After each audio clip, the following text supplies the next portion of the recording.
Vous connaissez tous la première et seule d'ailleurs alimentation que l'on donne à un nourrisson. Eh bien, c'est le lait. Jusqu'à l'adolescence, on dit que c'est un aliment indispensable à la croissance d'un enfant et puis à la solidité de ses os.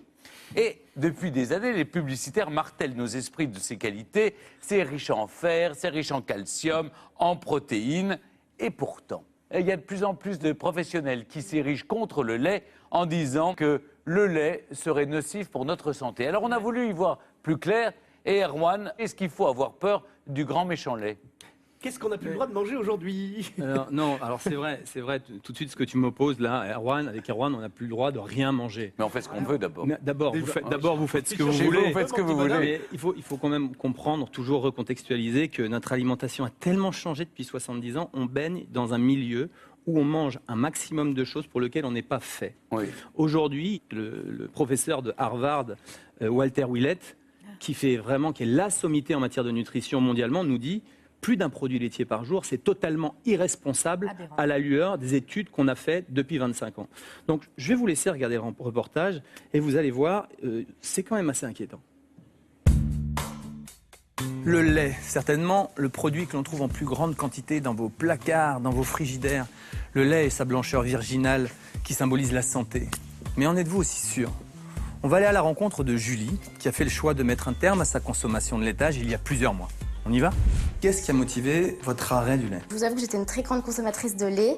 J'en mangeais le matin, donc mon bol de lait, du beurre. Le midi, j'avais mon fromage. Du coup, je ressentais vraiment des douleurs importantes à l'estomac, des ballonnements au cours de la journée, ainsi que j'avais quand même de l'acné assez important.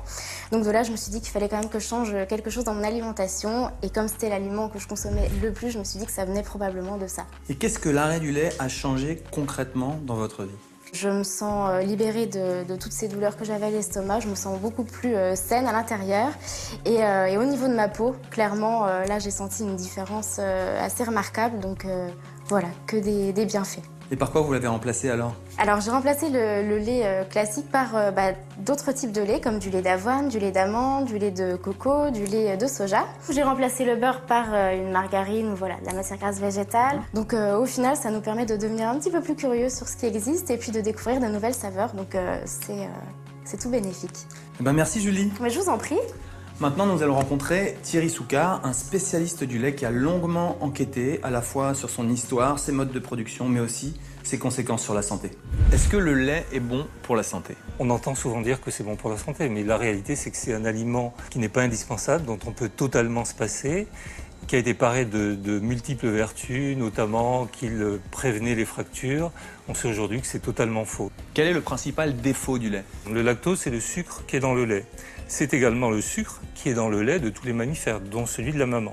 Nous pouvons digérer le sucre du lait de la maman jusqu'à l'âge de 3 ans dans l'espèce humaine, mais après, on ne peut plus. Et donc on va avoir des désagréments lorsqu'on va consommer du lait animal, du lait de vache, du lait de brebis, du lait de chèvre. Au-delà de cette période-là, c'est vrai pour 70 à 80% de l'espèce humaine, des habitants de la planète. Alors quels sont les autres défauts du lait ? Les protéines qui sont dans le lait sont des protéines qui sont très actives, qui peuvent accélérer la multiplication des cellules. Et ça peut être un problème dans le cas de cancer. Donc si je comprends bien ce que vous me dites, ça peut devenir un accélérateur, un promoteur du cancer. Oui, ça a été démontré d'ailleurs expérimentalement, cliniquement, et on a des études épidémiologiques extrêmement convaincantes. Les recommandations gouvernementales nous disent de consommer entre 3 et 4 produits laitiers par jour.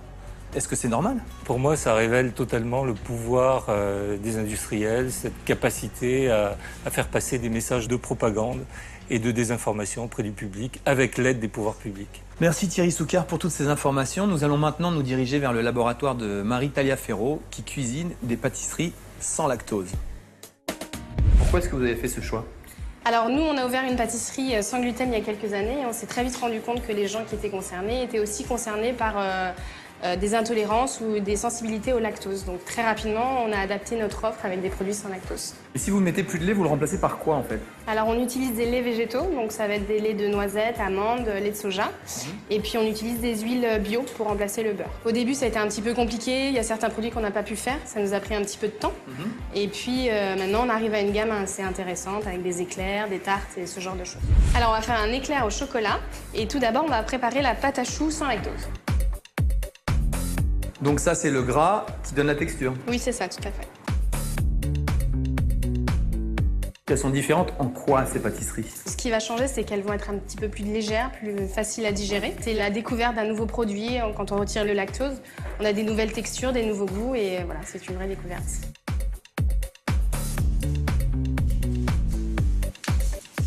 Je vais goûter alors. Franchement, Marie, le pari est réussi. C'est super bon, c'est fin, on sent bien le petit goût de noisette. C'est un vrai plaisir. Alors, on va résumer. On a appris plein de choses dans le sujet. Hein. Il y a des choses qui tordent le cou aux idées reçues. Pour résumer, qu'est-ce qui rend le lait de vache si toxique pour notre santé? Bon alors, lui, il a parlé par exemple du lactose, où il nous apprend, et c'est ce que l'Organisation mondiale de la santé nous dit, 75% de la population mondiale est intolérante au lactose. Il n'y a pas un individu sur Terre, après 3 ans, qui a l'enzyme qui nous permet de digérer le lait, la lactase. Ensuite, les bêtes qu'on élève aujourd'hui, elles sont pleines de pesticides. Elles mangent des herbages, même pour certaines, on peut aujourd'hui penser qu'il y a même des OGM.